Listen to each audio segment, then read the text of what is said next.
Welcome to the Disney Wedding Podcast.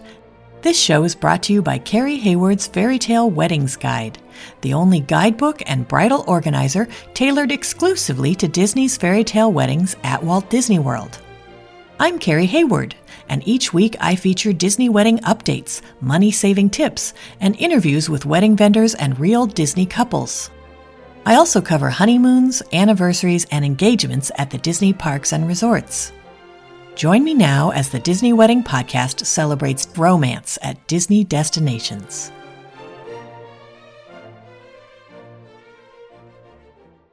Today on the Disney Wedding Podcast, I am speaking with Chris Norman and Jordyn Hudson about their ceremony at the Tree of Life with a reception at Atlantic Dance Hall and a welcome party at Fantasmic.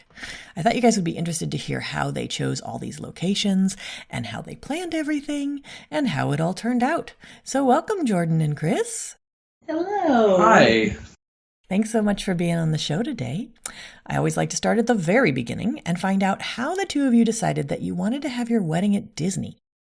Well, we've been together for over 10 years before we got married, and on our very first date, she told me that she wanted to be proposed to in front of the castle and get married at Disney. And she's stayed behind that all 10 years, and so we waited until it was the right time for us to be able to make it happen. And how did your friends and family react when they found out where the wedding was going to be? Everyone was so excited. I don't think anyone was too surprised that that's where everything was going to happen, but I think they were very excited that we were making it happen. We made a joke on our invitations about that it was early ceremony time at 6 a.m. and we said there's not a typo, and we still got countless texts from family and friends. Did you meant PM, right? But they were very excited nonetheless. Aw, how many guests did you invite and how many were able to make the trip? I think we ended up inviting around 130. And then when all is said and done, I think we had, was it 83 or 85? Yeah, attend. Did you set up a room block for your guests?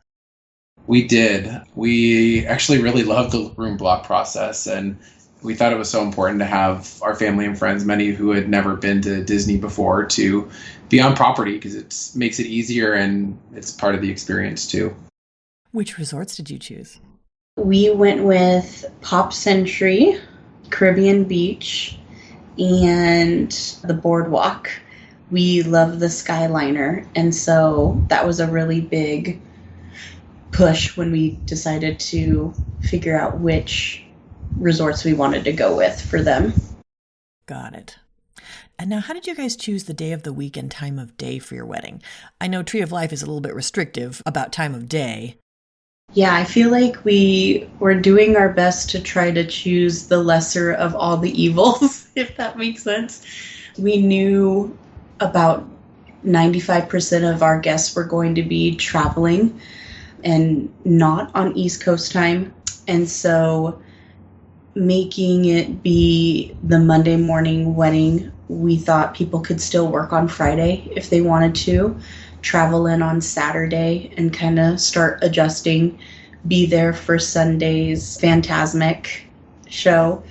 And then our reception on Monday was done by about noon. So if they wanted to fly out Monday to go back to work on Tuesday, they definitely had that option. So it definitely took a lot of care, time, and thought into this because we knew how big of an ask this kind of a wedding ceremony was. But again, everyone was so excited, and we tried to plan it out so that people could not miss too much work if they didn't want to, or plan for a nice long weekend if they wanted to do that as well. We were really excited about the idea of like sunrise photos.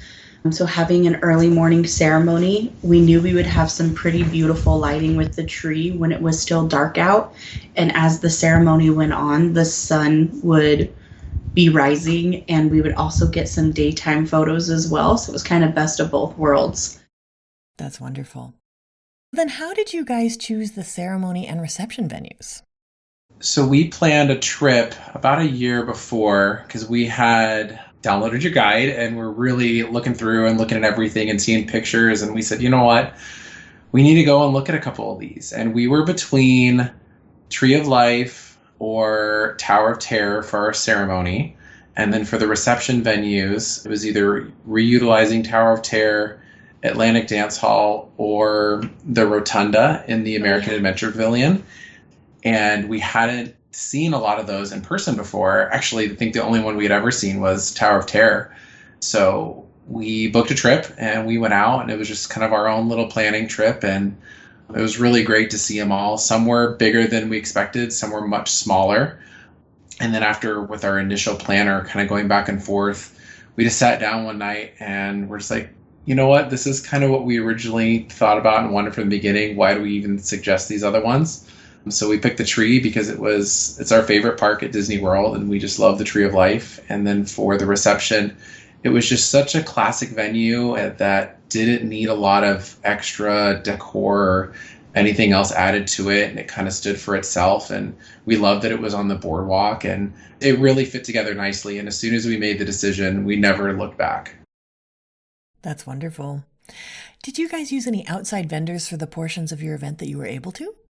We utilized Disney for almost everything, with the exception of our videographers. Our videographers were through Cinematic Wedding Productions, and they were amazing. Got it. And then how did you choose your officiant? Nico has been with us since the very beginning, and we knew we wanted to have someone that we've known our whole time we've been together. We knew Disney would have wonderful people, I'm sure, to step in for that role if we did decide, but we knew that this would just make this ceremony and that moment that much more special. She is actually the reason we're together. She's been both of our very close friends for very long times. The reason we met, when we were thinking of who to have, her name came up, and we just knew that it was the right decision. And she has so much personality and charisma, and she'd actually done a couple other weddings before, but it was really great. We actually had multiple people ask us if this is what she does for a living and professionally, and no, she's just a great person and just knows us so well. And everything with the day of and planning and with her, it was the right decision. And we're so happy that that's who we chose. That's fantastic. Did you guys add any kind of entertainment to the ceremony or the reception? We did. It was probably one of my favorite parts of the day. I remember distinctly we were taking a big old group photo. Our photographers were on the second floor looking down at us on the dance floor. And Amy, our photographer, had said, I think we're missing a couple people. And in walk Mickey and Minnie. And everyone started freaking out. And it was so magical. And they ended up staying and hanging out and helped us cut our cake. And we got to dance a little bit. And they took photos with our guest. It was just those little moments that just make such a big difference and that will forever stay in our minds and our hearts. And yeah, it was really neat to add that special moment. We also did a virtual backdrop for our guests instead of the traditional photo booth with props.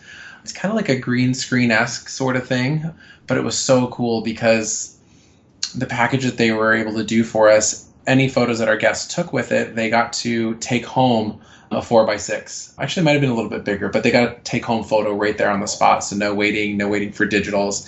And then we still got all of the digital photos to share with them later. And it was really, really cool. And at first, they weren't sure in the venue space if they'd be able to do it there. And we had a lot of conversations with our photographers and coordinators, and they were able to make it work in there. And I think it was one of the coolest keepsakes our guests got to take with them, too. And so it was a pretty big deal.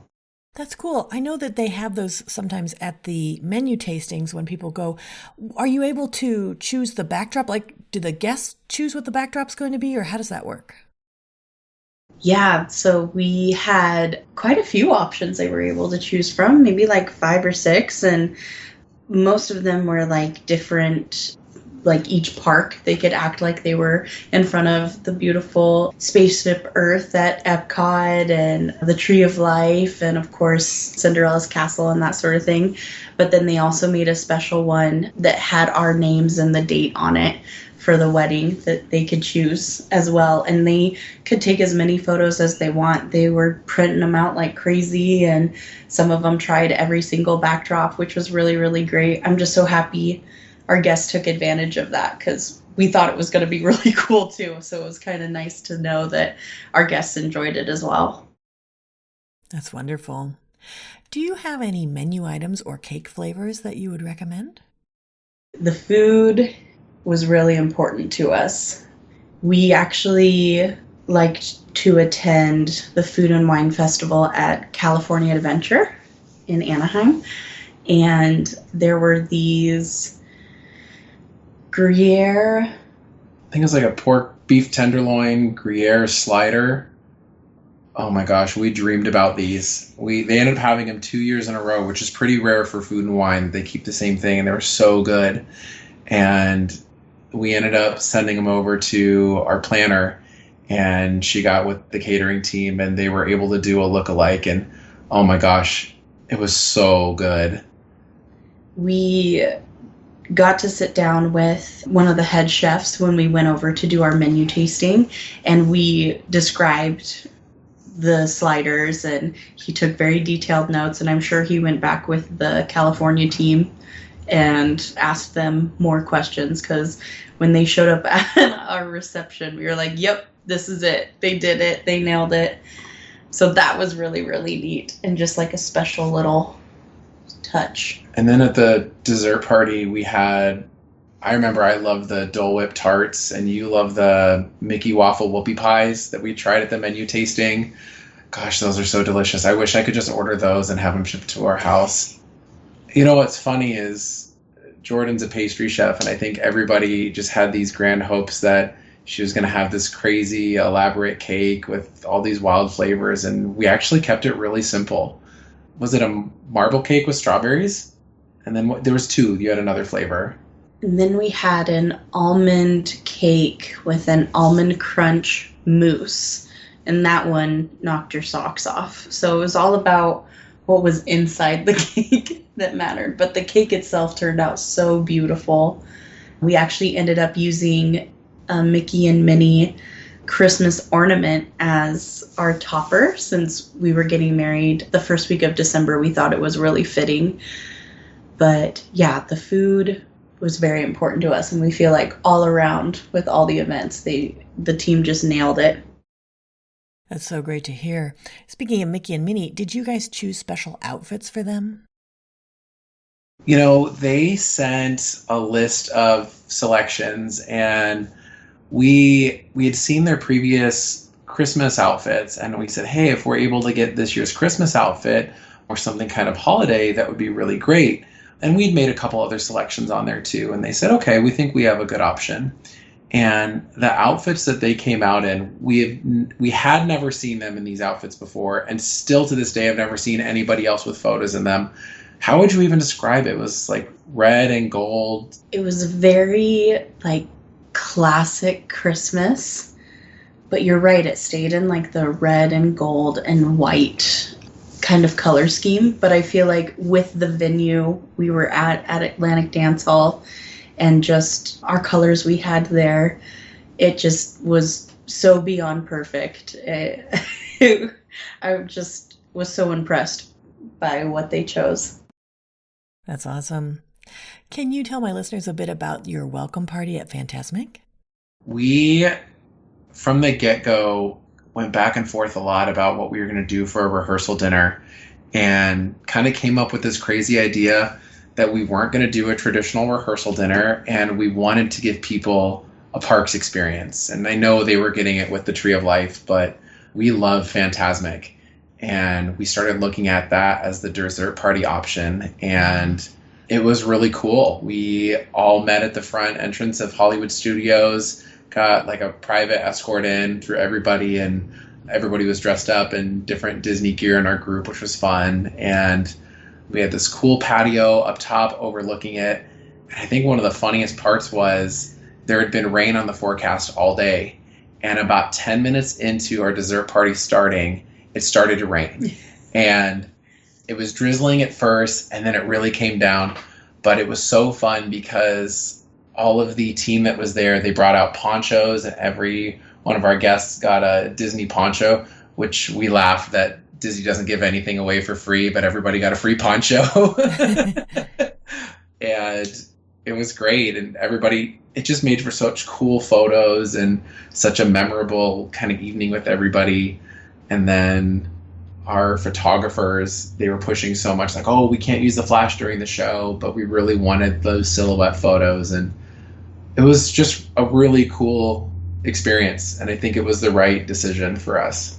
Yeah, and the photos that we got from that event were so great. At the beginning, with everyone enjoying all the little food that we had picked out, and then once the show had started, like Chris said, we had some incredible silhouette photos, and we had little Minnie and Mickeys that we had taken on our journey from day one since the engagement, and they were a part of those silhouette photos, which I thought was so fitting. And yeah, they're just so thoughtful in everything that they did for us. And I know I'm probably gushing over it, but it's so fun to talk with you and relive these moments, because it really, if we didn't have the photos and the videos, I would have thought this whole thing was just an amazing dream, but it really did actually happen.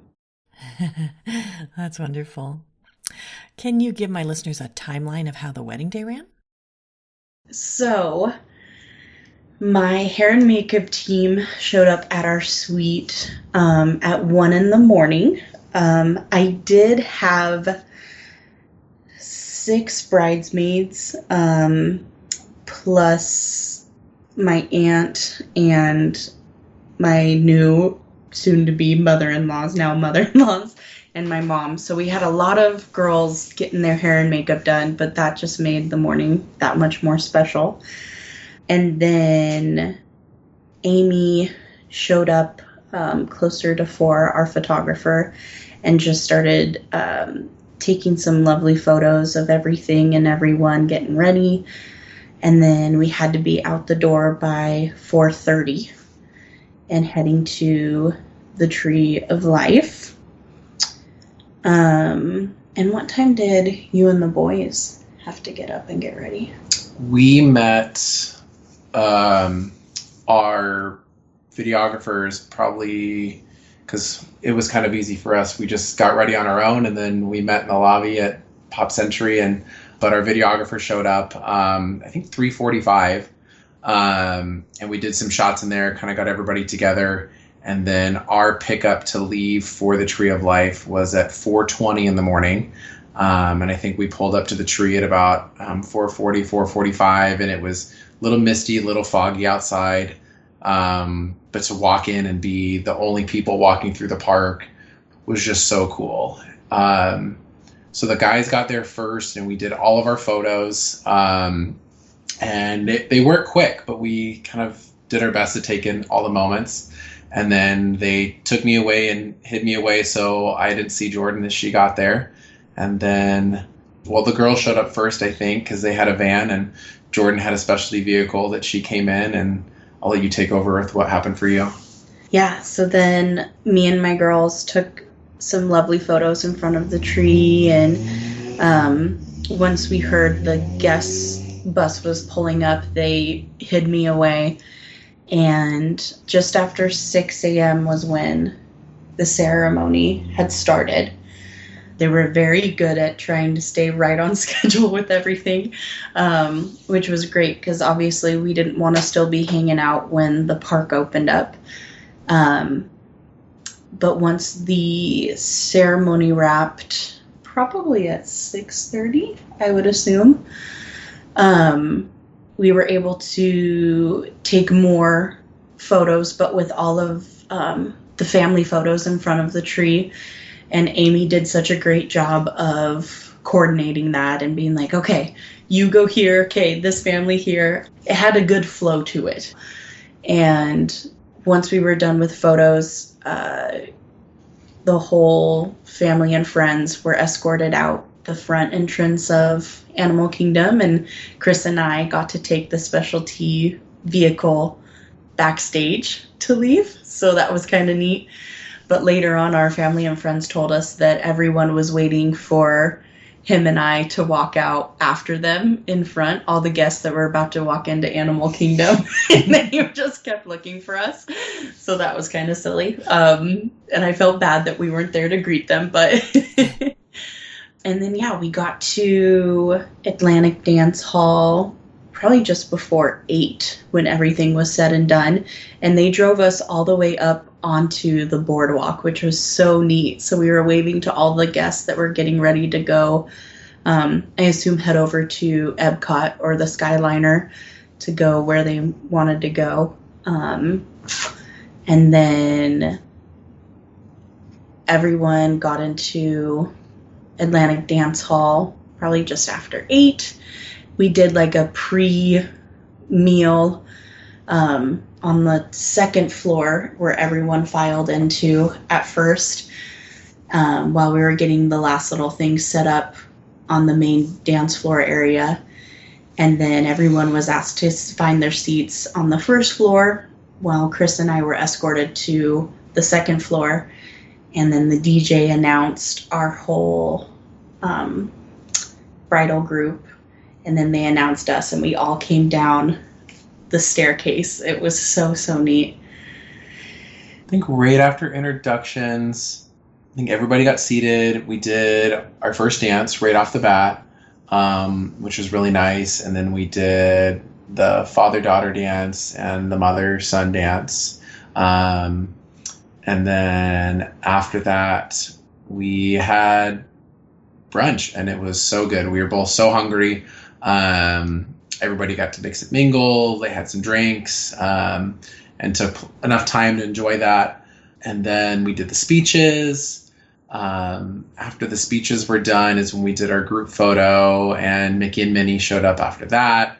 And that was really neat because a lot of our family that came, we had 2 or 3 little ones that were there, and they were just at the age that Mickey and Minnie were still so larger than life to them. Like, actually meeting them in person was crazy. And I almost think they were more excited than we were to see them. But we got to have a little dance party with them for a while. Then we got to dance with them. We did our cake cutting, time outside on the boardwalk with photos with everybody or with Mickey and Minnie. And then it was just kind of open dance party and mix and mingle for a while. And then right around 12-ish, we kind of started to wrap up. We had our final 2 songs that we did. And it was hard to stop the tears from flowing because we knew that kind of the day was coming to an end. But it was so great. And then not included at all with anything that Disney set up for us for that day, because we were kind of all wrapped up. We decided that we weren't going to go take the buses back. And we walked down the boardwalk. Jordyn's still in her gown and me still in my tux. And we walked to the Skyliner, and we actually rode the Skyliner back to our hotel. And those are some of our favorite photos from the day. It was really cool. That sounds wonderful. So for each of you, what ended up being your favorite memory of your wedding day?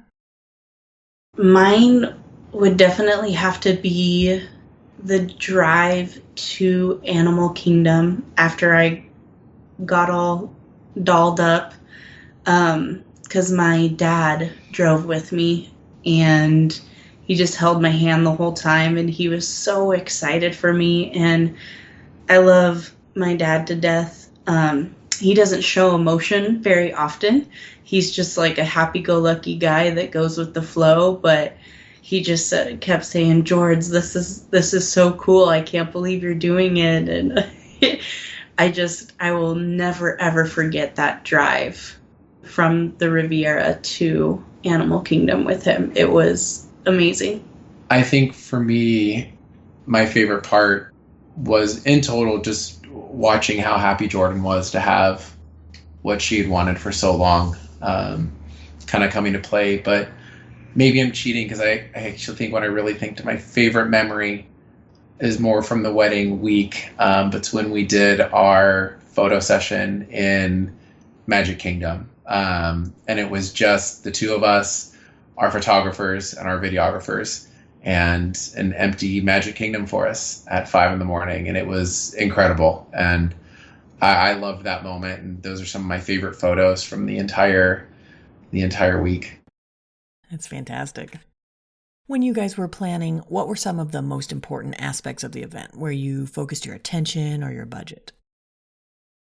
We've been to a lot of weddings over years, and a lot of our friends had gotten married and family had gotten married. And I think we saw so many of the weddings where everybody focused on the guests, and every little detail had to make sure that it was to make the guests happy. And we focused a lot on just the things that we enjoyed with Disney, and knowing that if it was things that we liked, that our family and friends were coming to our wedding and they wanted to be a part of things that made us happy. And so we focused on the foods that we liked and the venues that we liked, and the different activities that we did throughout the whole week were just things that we enjoyed that we wanted to share with everybody. That was really important to us. I know the photography and videography was huge for both of us, but I think even more so for Jordyn. I actually don't even think I wanted videography at the beginning, and Jordyn really, really pushed it. Yeah, I'm so happy that we really did focus on the photography and videography, because we wanted to have those moments to always look back on. And I knew that we would never be like, wow, we have too many photos to look at, or wow, we have too much video to go through.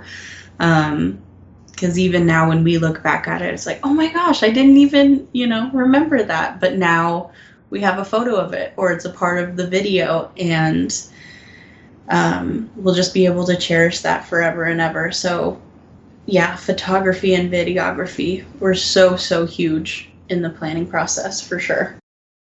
Were there any aspects that were less important where you maybe saved your money or just your effort? Definitely our floral and just like decor in general. We knew with the venues that we chose that they definitely speak for themselves, and that was very much in our favor. I remember distinctly when we got to our beautiful Atlantic Dance Hall, they, just to spruce up our cake table, they used all my bridesmaids' bouquets and put them around the cake, which I thought, again, was so thoughtful and just really made that table pop. And the table would have been beautiful without them. But again, it's all those little things that Disney thinks of to enhance your day, and I'm so appreciative. But yeah, we kept the decor and our floral relatively minimal, and I don't think anybody noticed. I know we sure didn't. So yeah, that was one thing I think we kind of kept a little more under control than the rest of some of the choices we may have made.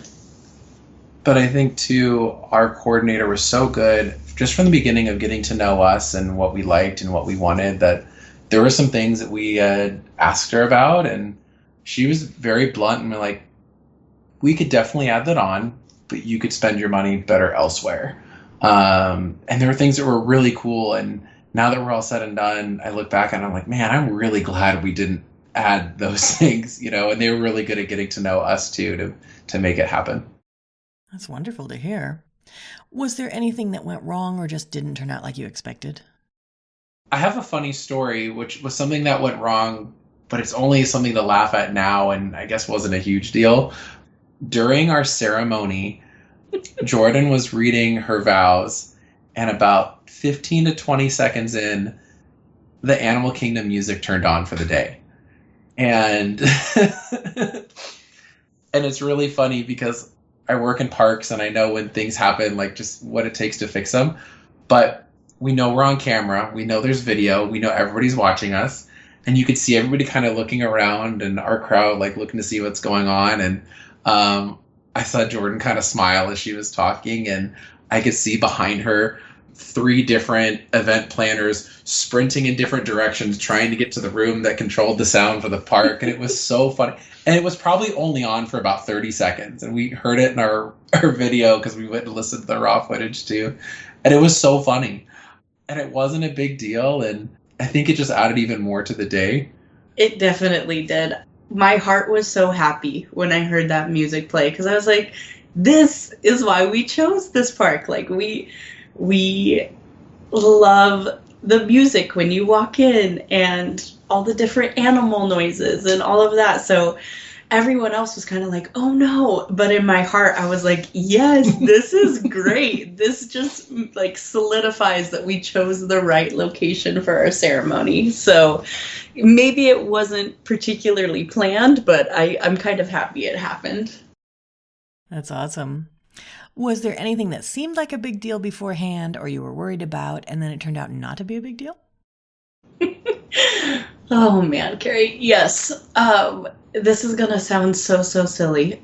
For the longest time, we were trying to find these beautiful gold frames for family members that may not have been there physically, but we knew they were there for us. And we were going to put them on some designated chairs at the ceremony and bring them with us back to the reception. And for the life of us, we could not find the perfect gold frames.